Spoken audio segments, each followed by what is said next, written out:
After we look into those interested in research by using the ESM design, in the following, I would like to discuss with you the steps in conducting a ESM studies. And well, from a paper, Fisher and Toll's paper in 2012, and this paper is telling us some steps in conducting the ESM studies. The first step is to plan a data collection schedule. The second one is to determine number of participants, how many participants should be involved in the data collection, and to design short but reliable measure. We have to keep it short because we'll remember that we have to ask the same set of the questions every day or well many times. So that's why we have to keep it short. We also need to design the pilot test, the measures and modes of the data collection to train the participants on why compliance is important, build a close and collaborative relationship with participants, and to conduct the data collection, and finally to do the data analysis. In the following, I'm going to discuss it in more details. The first question is how to plan the data collection schedule, how often, and how long. And this is a very challenging question. According to some of the research is suggesting that there are at least 4 ways that we can consider, 4 approaches that we can consider to design the plan for the data collection for using ESM. The first approach is the interval contingent reporting. It means that the researchers already set out some specific time to collect the data from the respondents. So both parties, both the supervisor, both the researchers and the subordinates, the respondents know what time that they have to do the survey. The second one is signal contingent reporting. It means that the researchers will randomly pick up the time and to ask the respondents to report the responses randomly. The third one is the events contingent reporting. This approach means that when the events happens, and so we ask the subordinates, we ask the respondents to report to the researchers when the events occurred. The fourth approach is the combination of these approaches.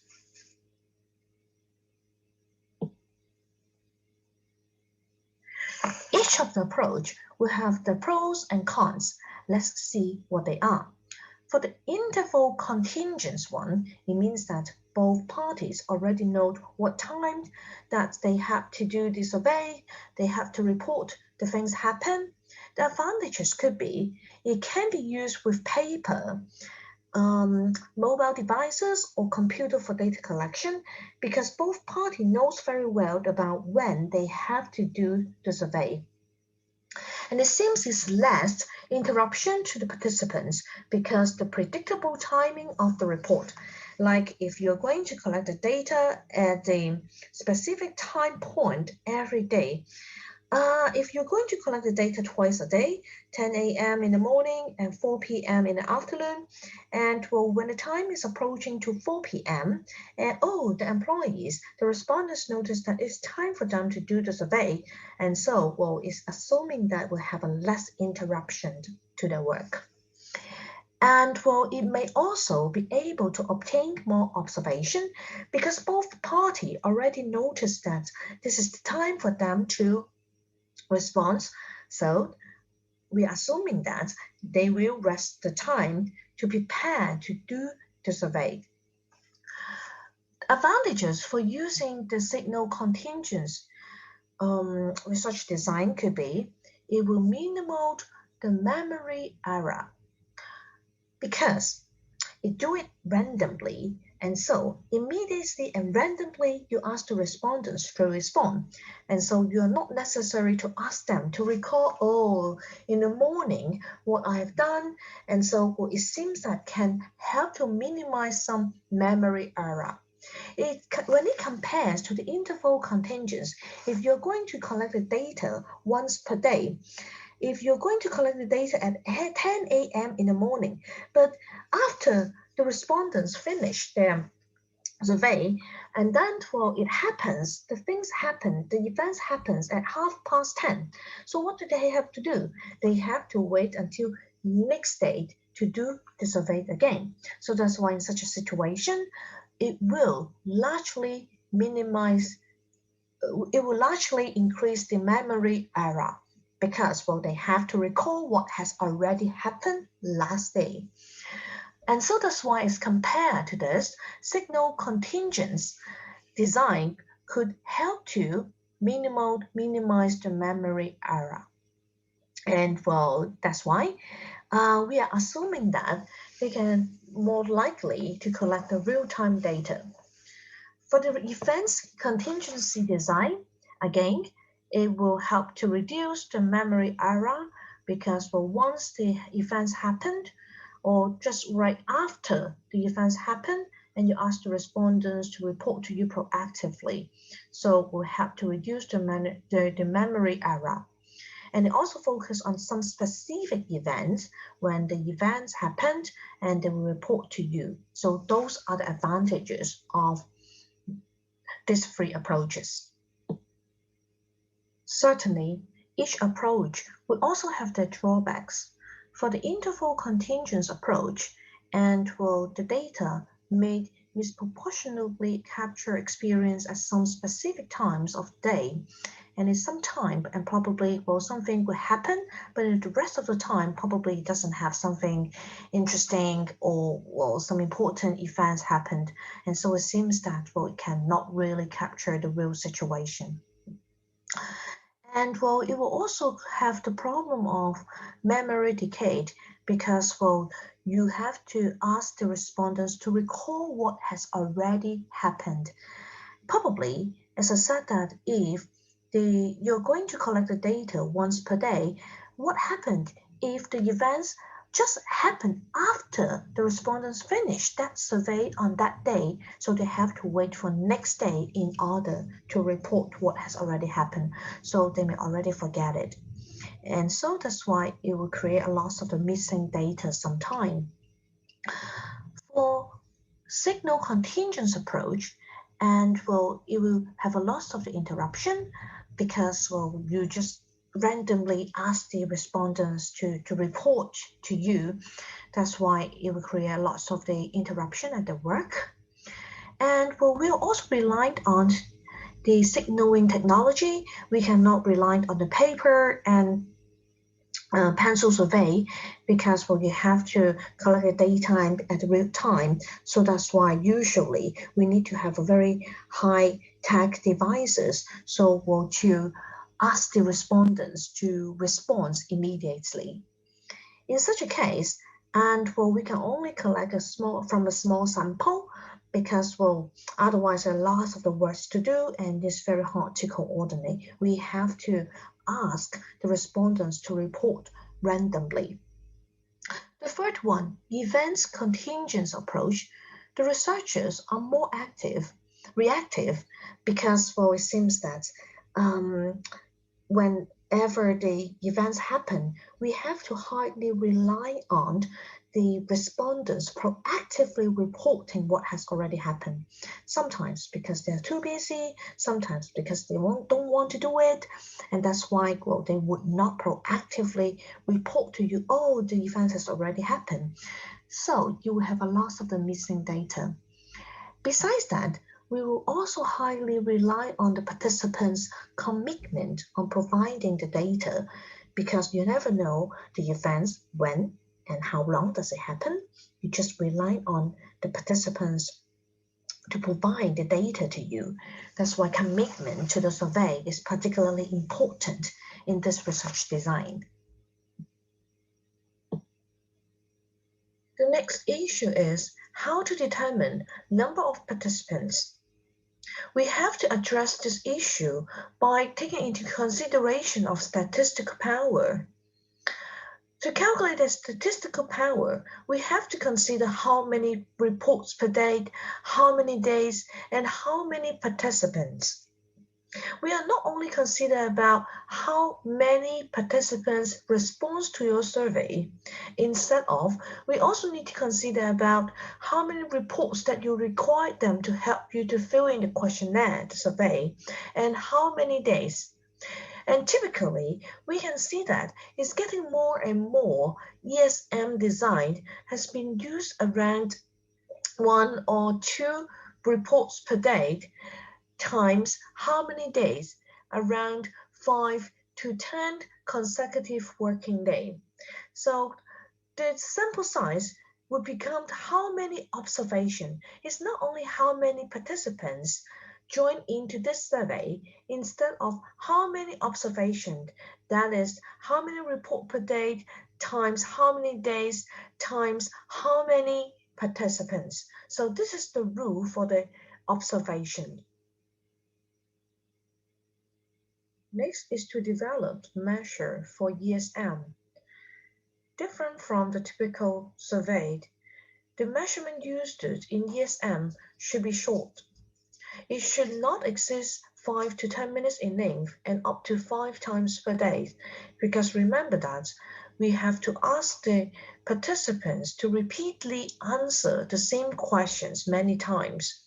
So each time should not exceed 5 to 10 minutes in length and should not ask more than 5 times per day. Otherwise, the respondents will feel very boring and they don't want to help you to fill in the questionnaire.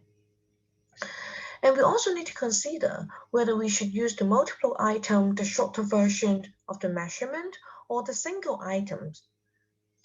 And normally, the single item can also be accepted.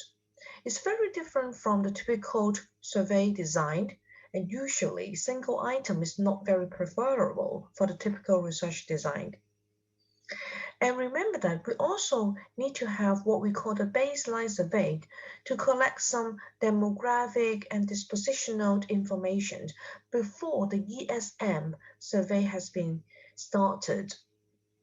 Usually, 2 weeks before the ESM, we are asking the participants to work on a baseline survey to collect some basic information, including their age, their gender, their work situation, their job tenures, etc.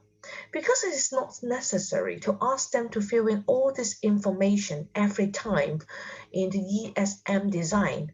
Therefore, we just need to ask them for once in the baseline survey before the ESM conducted.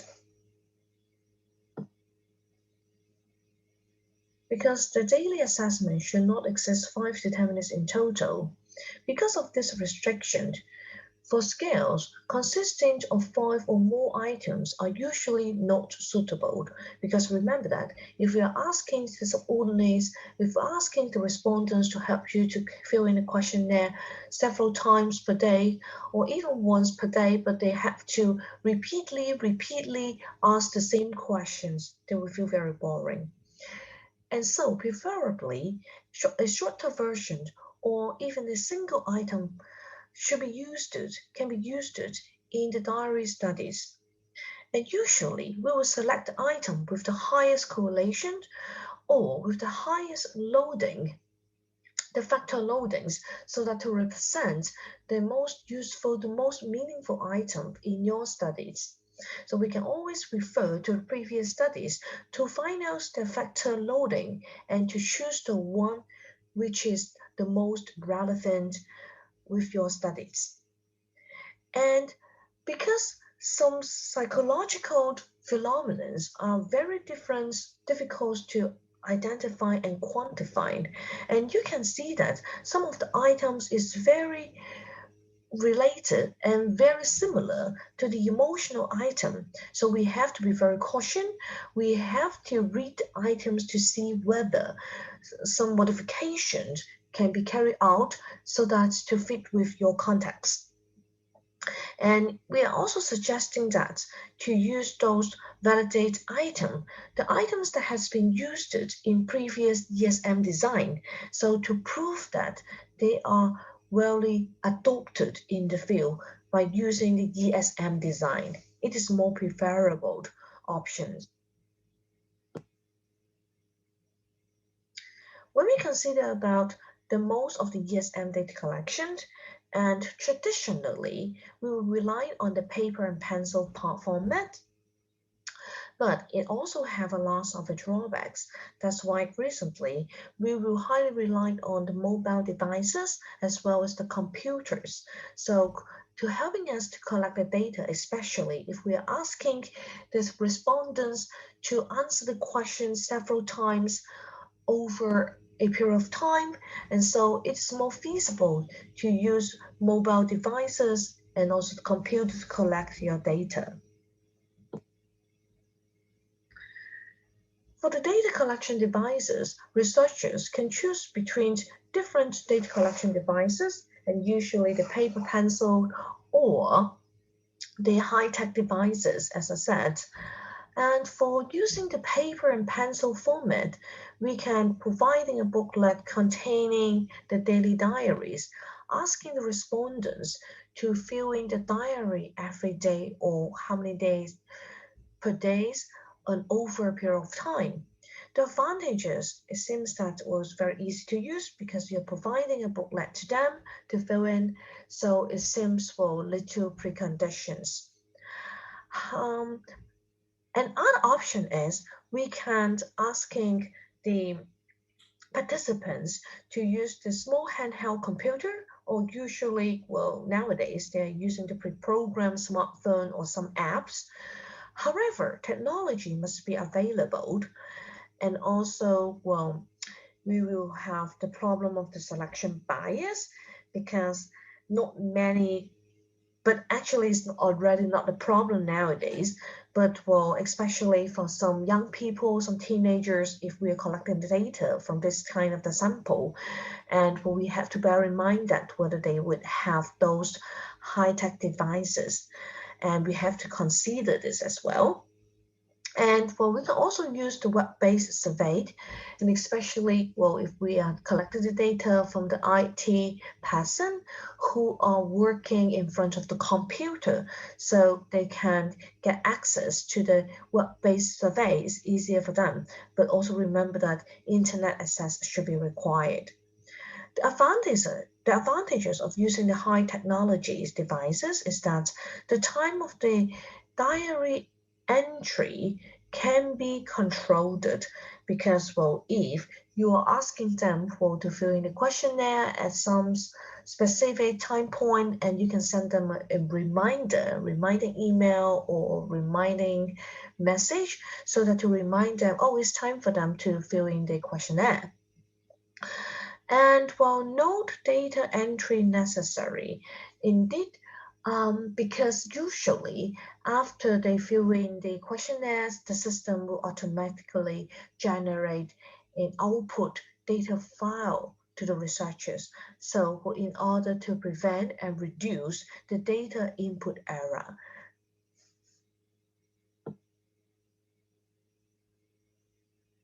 Indeed, it is very important to train and to encourage the participants on why compliance is important. Remember that ESM relied the participants to highly join and participate in the questionnaire. Otherwise, you cannot collect the continuous data from the same participants. Therefore, the compliance is very, very important. What should we do? Usually we have to consider to have the incentive given to them. The incentive can be given in several different ways. The incentive given for the proportion or the parcel of the precipitation. Some of the research will asking the participants if they can complete over 70% of their questionnaire, because we'll remember that they have to fill in several questionnaires per day for like, well, 5 to 10 working days. So if they can finish, they can complete 70% of the participation, and so we give them the incentive. Or some of the very extreme cases, the researchers may require incentive only given to those participants who have completing all the surveyed, so the full precipitation. But it seems, well, it's quite challenging, And well, probably we have to consider the drawback of using this method, because sometimes participants may really forget or too busy to fill in some of the questionnaires in some days.